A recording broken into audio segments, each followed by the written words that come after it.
Lulu mall విషయంలో నేను మాట మార్చానని కొన్ని వైసీపీ ఛానళ్లలో వచ్చింది. వైసీపీ ఓడిపోయి టీడీపీ జనసేన కూటమి అధికారంలోకి వచ్చినప్పుడు ముఖ్యమంత్రి చంద్రబాబు లూలుని రాష్ట్రానికి ఆహ్వానించడాన్ని మెచ్చుకున్నాను. జగన్మోహన్ రెడ్డి గారు రద్దు చేసిన ఒప్పందం మూలంగా ఉపాధి అవకాశాలు పోయాయన్నాను.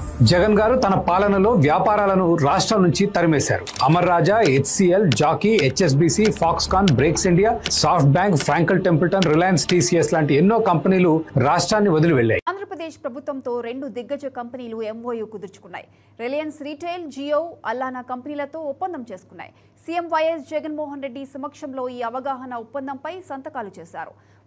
సంస్థ Tata Sons chairman Natarajan Chandrasekaran AP CM YS Jaganmohan రెడ్డితో భేటీ అయ్యారు. బుధవారం తాడేపల్లి వచ్చిన చంద్రశేఖరన్ సీఎం క్యాంప్ కార్యాలయంలో జగన్తో భేటీ అయ్యారు.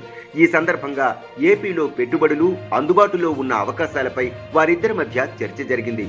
రాష్ట్రంలో పెట్టుబడులు పెట్టడానికి ముందుకు వస్తే ఎలాంటి సహాయ సహకారాలు అందించడానికైనా సిద్ధంగా ఉన్నామని జగన్ చెప్పారు. అంతేకాకుండా రాష్ట్రంలో పారిశ్రామికంగా అనుసరిస్తున్న పారదర్శక విధానాలను చంద్రశేఖరన్ కు వివరించారు. ఈ సందర్భంగా ప్రభుత్వం నుంచి ఎలాంటి సహాయ సహకారాలు అందించడానికైనా సిద్ధంగా ఉన్నామని సీఎం జగన్ హామీ ఇచ్చారు. ఏపీలో